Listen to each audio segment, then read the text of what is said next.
Yes, So let's look at this just really quickly. A couple that's things. the First of key. all, which I've heard no one say, is return on invested capital is negative. So you could argue that sales growth of the existing business is actually destroying value. So just whole numbers real quick. Let's say 3 billion liquidation value, which is probably generous, but let's say you're paying 7 billion now for Ryan to pull a rabbit out of a hat, and it's not easy to create a $7 billion business. Correct. So Martin alluded to this last night, which is if you were paying 3 billion and you were taking a flyer on the option value, but if Ryan pulls 7 billion out of a hat, and that assumes that he doesn't have to burn any cash to do it, which we know he will, the stock is where it is now, and I don't think that's going to happen. Now, I will say this: I'm looking at some old SEC filings.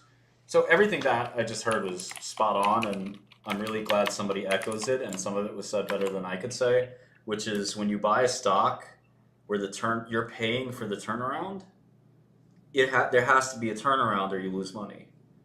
And that's just kind of the way expectations of value work.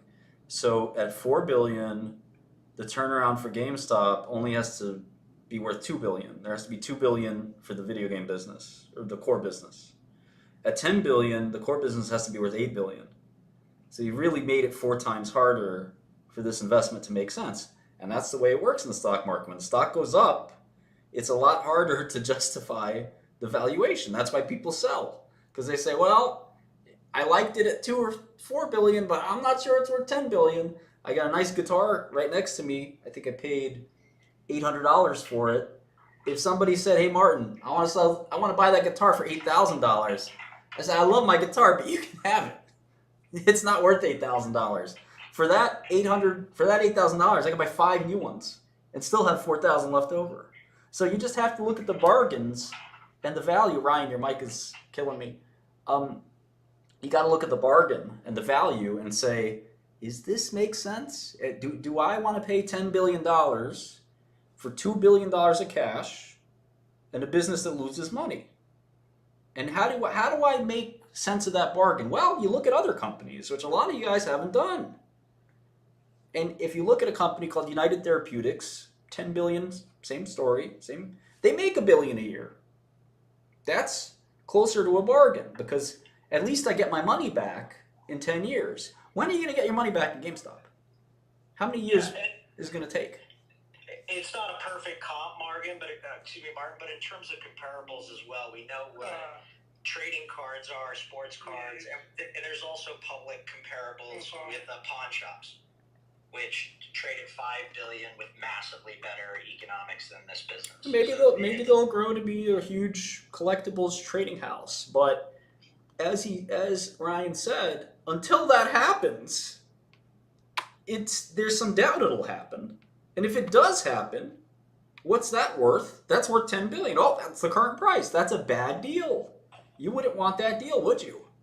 Why would I pay $10 billion for something that you're hoping it's going to be worth $10 billion? The only reason I would pay $10 billion for something is if I thought it was worth 50 billion or 30 billion or 11 billion even, something higher. But you have to make the case, yes, there are a bunch of people out there. There's an industry called private equity, and what they do for a living is they buy companies. And I'd ask you, go find somebody in your network. Oops. Go find somebody in your network, okay, that's in the private equity game. Not easy, but you can find somebody. You can find somebody online. Somebody will talk to you. Go find them and say, "Listen, you buy and sell companies for a living, right?" "Yes, I do. It's what private equity does." "How much would you pay for this video game company?" Or you know what? I got something better for you. Don't even tell them it's GameStop. Just show them the financials. Cover up the name. Just say, "Pal, what's this worth? What would you pay for this? What would your company KKR or Carlyle or Warburg Pincus, what would one of you guys pay for this? You buy companies for a living, right?" "Yes, that's what we do." So a big company can come to you and say, "Hey, we want to sell. Can you guys buy us?" "Yeah, that's our business. That's literally what we do. We employ a bunch of smart people. We pay them millions of dollars. They sit down, they crunch the numbers, and they say, this is what I'd pay." And they put the number on the table. Sometimes they lowball it. Sometimes they pay too much. But it's, kind of a fairish assessment. I don't think any of these private equity guys would pay $1 billion for GameStop. That would be a very rich price. And that means that the $1 billion for the value of the business, the $2 billion for the cash equals $3 billion. $3 billion is unfortunately $10 a share. $10 a share is unfortunately about a 70% decline from here. I'd rather you not lose 70% of your money, because that sounds pretty painful. I'd rather you go buy some other stock that has a chance. Maybe it's Nvidia, maybe it's a software stock, maybe it's a pharma stock, I don't know. But it's not this stock.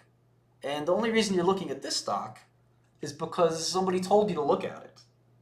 And somebody's lying to you. And somebody's tricking you. Because there's a lot of stocks.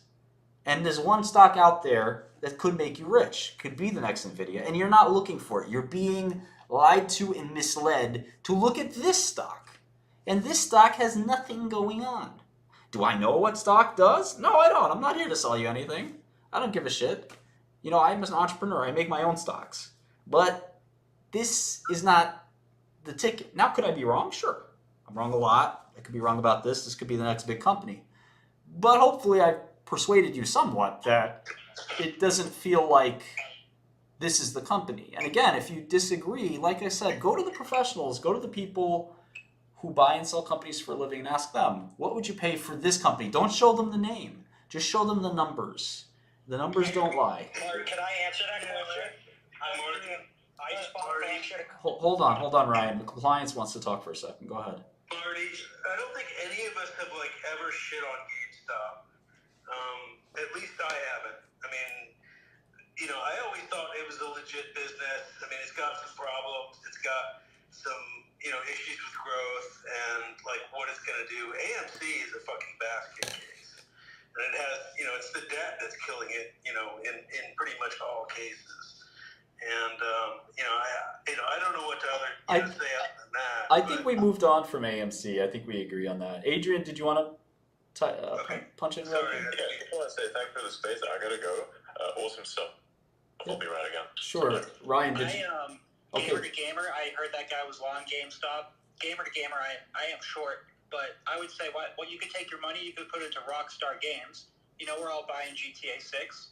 We could even do that math of how many humans there are on the planet who can plug something into a TV and assume 60% of them buy this game, and it would be a better deal. Okay, Take Two is the long pick here. Maybe. Well, I've been in NVIDIA, thank God, for a few years because I like the graphics cards because I'm a gamer, and I did AI at work.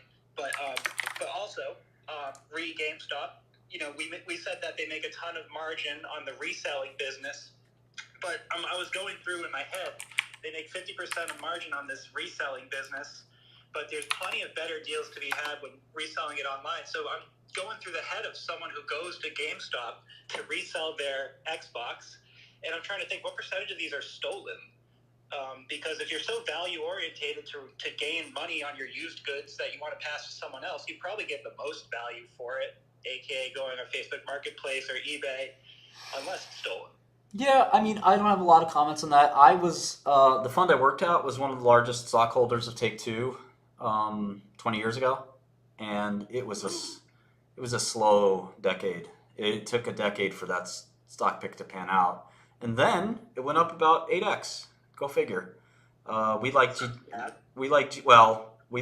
in 2004, and it unfortunately Take Two was just a dog for so long, and finally over the last 10 years it's been a rocket ship. I think that is the staff maturing themselves. When people get rich, etc., it takes a little bit to get back on their game. I don't know. I think Take Two is a weird company, man. Coming out with one game every fucking 6 years is a interesting, business model. I also read they do the NBA 2K now, and I think they just acquired it, but the market expected some amount of sales for NBA 2K, and they missed the mark on it. Yeah, Zynga's their newest thing, obviously, but it's a very tough business. Anyway, Ryan or anybody else? I think it's been frustrating hearing this because it's like doing fundamentals on shitcoins, but there's a reason why these companies were like shorted to begin with, and like by big institutions, and then they found that those shorts, and then did the exploit. But to expect that to happen twice with their finding these shorters with their pants down, it's not going to happen. So like, there was a reason why these companies were shorted. They were probably worth what they were valued at the time, and then they found this exploit. But we're like in 2 more years, we're like entering a whole new age where video games are going to be real-time rendered. There might not even be consoles or hardware. That's a good point. It will be cloud compute. We're seeing like real-time AI, and you could have like. No, it's possible. You could have a very simple, because I've built video games in Unreal Engine, and it would make sense to have a low poly model and then have like a wrapper AI. Yeah, real-time people have talked about that. No, NVIDIA wants that future. I mean, they want a future where the rendering happens in a cloud and you just stream the output. I mean, it sort of makes. Great revenue stream for them. We did see AWS. Kind of makes more sense, to be honest. Technology also with voxel technology. So instead of using a 3-dimensional overlay that traditional video games use, you would have the voxel technology, which is basically the next step in computation for fully automated, organically derived graphics processing for, like the Matrix. Voxel technology, I would definitely check that out. I don't think it's crazy. Yeah, voxels aren't new, but I mean, nobody wants. The only time I ever game anymore is on airplanes. I'm not going to be able to stream something great from an airplane. It's not going to work out. So, also, like with the theaters, it's like I got the goggles, the Apple Vision Pro, and probably one of the thing I'm most bullish on that is like watching the virtual experiences that they've built, and like watching 3D films and like being immersed inside the film. It's gonna be hard to recreate that in like a physical environment. So people are gonna enter these like private experience sessions, and it's just gonna get crazy. Like things are gonna get crazy, and probably like 7-Eleven will make it. Like brick and mortar, I would look at 7-Eleven like. That could be a funny meme stock. But, like, if we're looking for exponents, I don't think GameStop or AMC are going to be an exponent of, like, the new world that we're entering. No. Definitely like NVIDIA. Just go dump, get one share in NVIDIA right now before the stock split, and you're doing better than, GameStop and AMC. Martin, and to answer your question, I was involved in a bunch of private equity transactions in the last 3 years, and you couldn't even get leverage on this thing in this interest rate environment. There is no private equity buyer. There are people out there that'll loan down. They'll do all cash deal if it's exciting enough, and if the turnaround is enough, they maybe eventually get leverage. Like we just talked about, if we were trading at $3 billion, maybe then we'd have an argument. Not at this price. No. I'm talking about selling this whole retail business for $1 billion. I think somebody would do it. Oh yeah, I would too, of course, with the cash on the balance sheet. But that's no, just to separate the business out for $1 billion.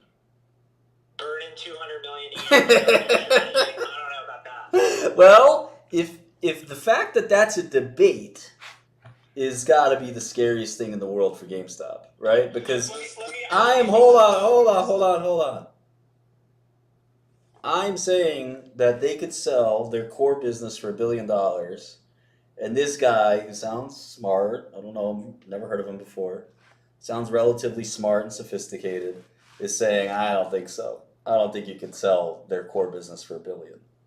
So between the two of us, and I'm giving some credit due for GameStop, which I'm trying to meet some of you guys halfway. Let's even say $2 billion. This guy says, I don't even think you can get $1 billion. So let's say give me halfway, it's $1.5 billion. And he's sitting here saying, I would never pay for that. And I'm saying, all right, maybe look a little rosier picture. It's $2 billion. He says, let's do 1.5. But I'm going to lose that money. Add the 2 in cash, and you're talking about a huge downside.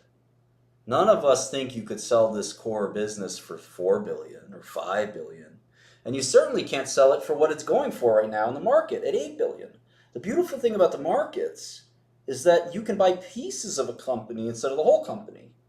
But if you wanted to buy the whole company right now, the market's saying it's $8 billion for the operating business and $2 billion for the $2 billion in cash. But that $8 billion, we're arguing about whether it's even worth $1 billion. I'm saying yes, why not? Take a chance. He's saying nah, nobody's taking that chance. This shit ain't worth $1 billion. But you're going and buying it in the stock market for $8 billion. We're haggling over whether it's worth $1 billion. Think about how crazy that is. What are we missing? I've been in business a long time, made a lot of money. This guy sounds pretty smart too. And I'm saying it's worth $1 billion, and he's saying not even close. And you're saying it's worth $8 billion. How? How could this make sense? Make it make sense.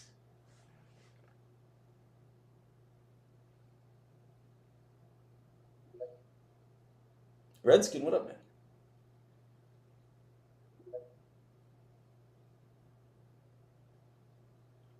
Also, the real estate factor.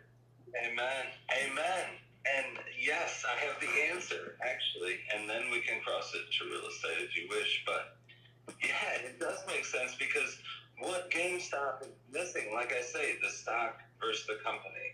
You know, and if someone was in control of that $2 billion cash, am I talking too loud? No. But if someone was in control of that $2 billion cash, they could find a way to turn it up, you know, and invest in even more layers. But a lot of people have a lot of cash out there, including private equity, including VC. You know, Mall is buying the brand value. Investment at the moment? Do you think mall real estate is a good investment? I have a GameStop right near my house, and I can swear to God, you know, if you take the number of stores that are available, or the market cap of the company versus how many stores, that place is not worth $2.2 million a year. I never see anybody in there. Never. And we're talking about, I live in the Silicon Valley, and I never see anybody in there. That sounds like an average McDonald's annual revenue, and I see people going through McDonald's all the time. $2.2 million per store. well, right now it's they're doing 1.3. So that's what it nets to, and that includes all their international stores as well. Wow, GameStop makes $1 million. They sell $1 million. I believe. Wow. 1.3. People are walking in that door. 1.3 a store a year. See, this is the evolution everyone's missing. It's By the way, like, somebody just made the same argument that exactly where we are. You're going to buy the company and go through a transaction and all of that to have control of $2 billion. So then your argument is that you just put in a better CEO than Ryan. You know, your white knight, your savior is going to come. Last time I checked, Steve Jobs is dead. well, I dropped that thing in the comments or whatever on the blue pill, whatever it was. But it was about the tokenization of things. And if GameStop is sitting on a mound of cash, which is good. That's a good place to be, sitting on cash. Where can we put it? Yeah, but how are they going to get better returns than everybody else that's sitting on cash? We're all sitting on cash. Right. Yeah, I mean, cash is 5% right now. I mean, or 6%, or maybe 7 or 8 if you know what you're doing. I mean, I don't see $2.2 million per store. That's what you've got to generate. I'm thinking that. Yeah, but you also don't see 1.2, which is what they have right now. And you said you never see anybody in there. So it's clearly happening and you don't see it. Well, they have customers. They have revenue. If you have consoles coming out in the next 2 years, do you think their revenue is going to go down with new consoles coming out? You'd be surprised. The console makers don't even make money off of consoles. Yeah. Yeah, I mean, That's their loss leader for games. The hardware itself does not make money. But when people come and bring old hardware in, now they have other money coming in.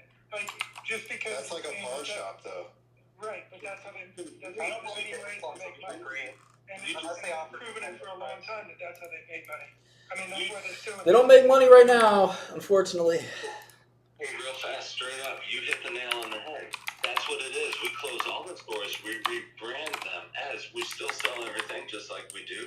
And it is a pawn shop. And now we're selling finance to everyone.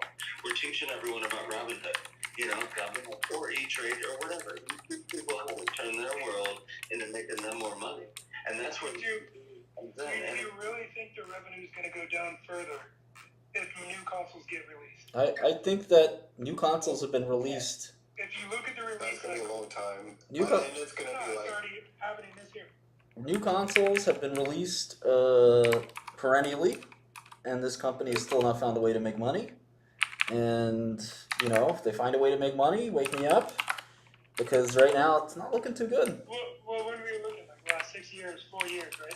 Sure. And there hasn't been a new console since 6 years. They didn't make money back then either. Say that again? They didn't make money in the last console. Like Switch?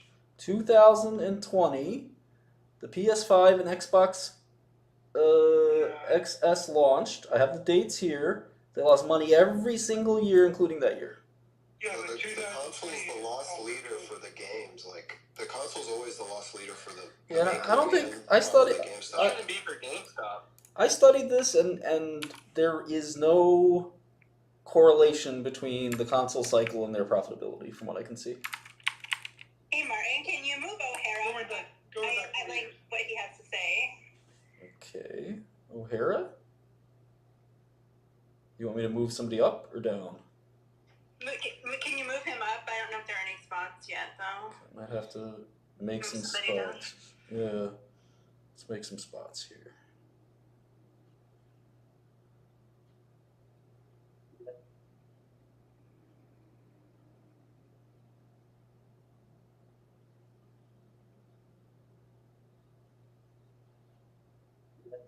You, am I at spot 3, or is that just my POV?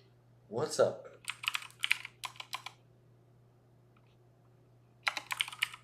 Hello? Yeah.